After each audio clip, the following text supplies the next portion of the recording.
Ambassador Sarah Chun adjusted her formal jacket and smiled politely at the assembled delegates.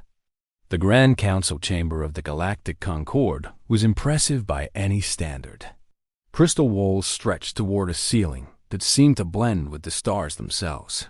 Representatives from 47 known species filled the curved seats arranged in a perfect spiral pattern around the central speaking platform.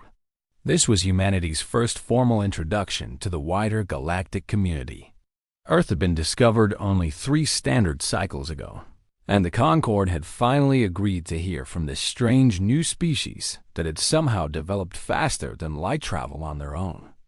High Speaker Vorthan of the Kalari clicked his mandibles and raised one of his forearms to bring the chamber to silence. His species resembled what humans might call a praying mantis, though standing nearly 3 meters tall and draped in ceremonial robes of woven starlight. "We welcome the representative of the human species to these sacred halls," Vorthan announced, his voice carrying through the translation devices embedded in every seat. "Ambassador Chun, you may present your people's petition for observer status within the Galactic Concord." Sarah stepped forward and cleared her throat. She had practiced this speech 100 times. The xenologist back on Earth had coached her on proper diplomatic protocols. She was ready. "Thank you, High Speaker. On behalf of Earth and all humanity, I express our gratitude for this opportunity," she began. "We come to you as a young species, eager to learn and to share. We believe that the diversity of intelligent life across this galaxy is its greatest treasure." A murmur of approval rippled through the chamber. The Kalari appreciated flowery language. "We have much to offer," Sarah continued. "Our history has taught us resilience. We have survived much to reach this moment." "An admirable sentiment," clicked Delegate Trixara of the Villani, a being that resembled a floating cloud of luminescent gas. "But we must ask, as is customary, what challenges has your species overcome? What trials have shaped your character?" Sarah nodded. This was expected.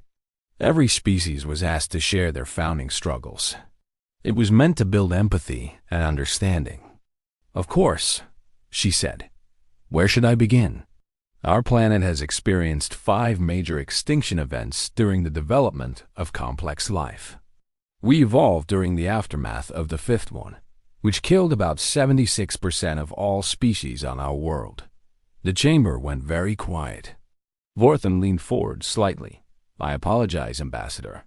My translator may be malfunctioning. Did you say extinction events, multiple?" "Yes, 5 major ones," Sarah confirmed. "The first wiped out about 70% of marine life. The third was the worst. It killed 96% of all species. We call it the Great Dying." A delegate from the Moradi Collective, a species of connected fungal beings, suddenly disconnected several of its stalks from the shared network. Others in the chamber noticed this and grew concerned. The Moradi only did that when experiencing extreme distress. "Ambassador Chun," said Councillor Yemeth of the Sorrel, a tall humanoid with silver skin and no visible eyes, "please clarify. Your species evolved on a planet that had already experienced 5 extinction-level events, and you consider this normal?" Sarah tilted her head slightly. "I mean, we did not experience all of them personally. The dinosaurs were killed by the 5th one. That was about 66 million years before we evolved. A large asteroid struck our planet, caused a nuclear winter, blocked out the sun, that sort of thing." The Villani delegate flickered violently and changed colors. "Your sun was blocked? For how long?" "The worst of it lasted a few years, but the climate effects continued for much longer. It took millions of years for biodiversity to recover. Silence. Complete and total silence." High Speaker Vorthan spoke carefully. "Ambassador, I must ask, how did any life survive such an event?" Sarah shrugged. "Some things lived underground. Some things were small enough to survive on scraps. Life finds a way, as we like to say. It is actually quite encouraging when you think about it." "Encouraging?" repeated a Kalari delegate from the third tier, his mandibles clicking rapidly. Encouraging? Well, yes. It shows that life is persistent. No matter what happens, something always survives. Counselor Yemeth raised a slender hand. Ambassador Chun, you speak of this with remarkable calm. Let us move forward in your history, your species, humanity. What extinction-level events have you experienced directly? Sarah thought for a moment. Directly? Well, there was the Toba catastrophe about 74,000 years ago. A supervolcano erupted and caused a volcanic winter. Our population dropped to perhaps 10,000 individuals. Some researchers think it was even lower. Maybe just a few thousand breeding pairs? Several delegates had to be escorted from the chamber. A Kalari medical team rushed in with calming agents. You are saying, Vorthen said slowly, that your entire species nearly went extinct. That at one point, there were only a few thousand of you left. Yes, it was a genetic bottleneck. You can actually still see evidence of it in our DNA. We have remarkably low genetic diversity compared to what you might expect, and yet you survived. Evidently, Sarah smiled. Here I am.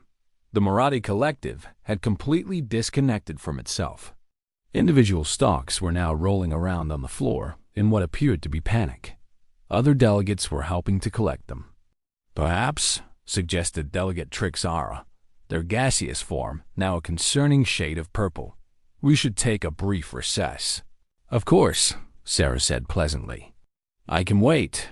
The recess lasted 4 hours. When the council reconvened, the atmosphere had changed significantly.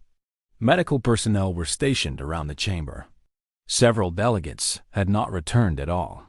Those who remained looked at Sarah with a mixture of fear and fascination. High Speaker Vorthen had clearly composed himself. Ambassador Chun, during the recess, our analysts reviewed the preliminary data provided by your government. We have some follow-up questions. I am happy to answer. Your world. You call it Earth. Yes, it is located in a region you call the Milky Way galaxy, on what you term a spiral arm. The Orion arm.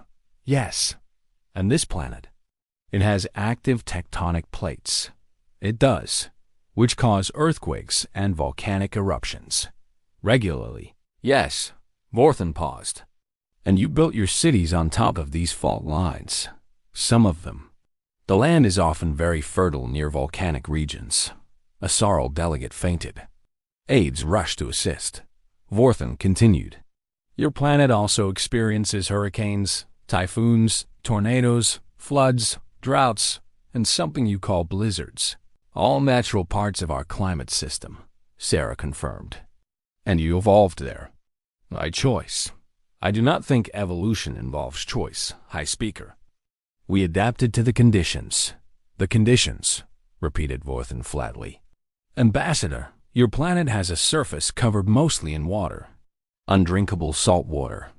Yet, you require fresh water to survive. That is correct. And your atmosphere contains oxygen at levels that would be considered dangerously corrosive by 70% of the species in this chamber. Oxygen is essential for our metabolism. Oxygen is a volatile combustion agent, shouted a delegate from the Thrall Confederacy, their crystalline body trembling with distress. You breathe fire fuel. Sarah considered this. I suppose that is technically accurate. Counselor Yemeth stood up. Ambassador Chun, please tell the council about disease. Disease? Yes. We understand your species has been afflicted by numerous plague events throughout your history. Would you share some examples? Sarah nodded. Certainly. The Black Death killed about a third of Europe's population in the 14th century. The Spanish flu killed between 50 and 100 million people in 1918 and 1919. Smallpox was endemic for centuries and killed hundreds of millions before we eradicated it. There have been many others. Cholera, malaria, tuberculosis. We have faced quite a few challenges from microscopic organisms. The chamber was now completely silent. Even the medical personnel had stopped moving. You eradicated one of these diseases, Yemeth said carefully. Smallpox, yes. We developed a vaccine and conducted a global eradication campaign. The last natural case was in 1977. You defeated a disease that had killed hundreds of millions of your people. We did. We are working on others. Vorthen stood up suddenly. His ceremonial robes fluttered as he pointed directly at Sarah. Ambassador Chun, your species has survived 5 extinction events on your world before you even existed. You survived your own population bottleneck. You live on a planet of fire and poison and unstable ground.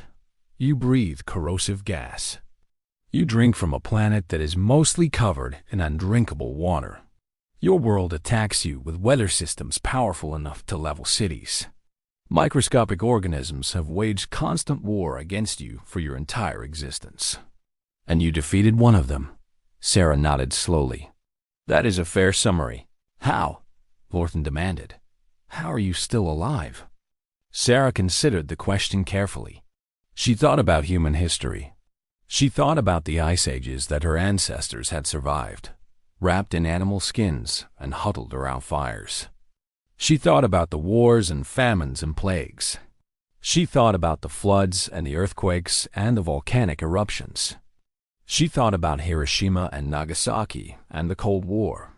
She thought about climate change and pandemics and all the challenges that still lay ahead.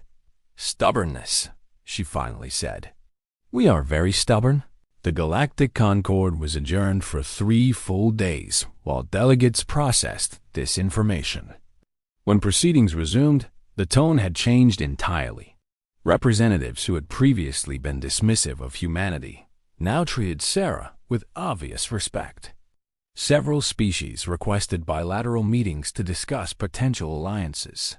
The Thrall Confederacy, despite their earlier outburst, formally apologized and invited a human delegation to visit their homeworld.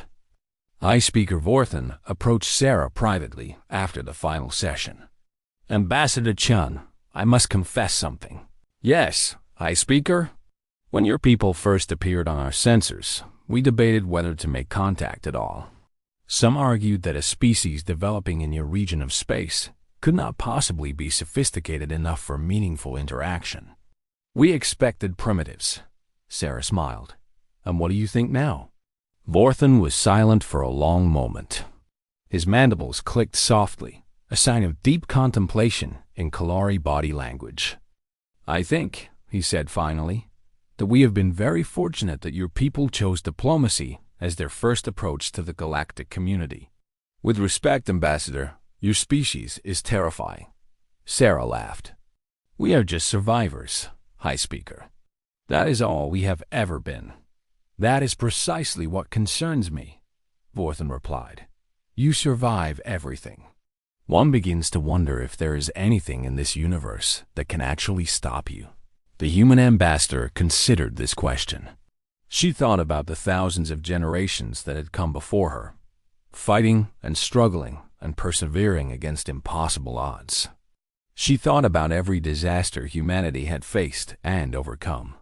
She thought about the indomitable spirit that had carried her species from caves to the stars. We have not found it yet, she said simply. Vorthen nodded slowly. No, I do not imagine you have. 3 standard cycles later, humanity was granted full membership in the Galactic Concord. The vote was unanimous, not because the other species wanted humans as allies, because nobody wanted them as enemies.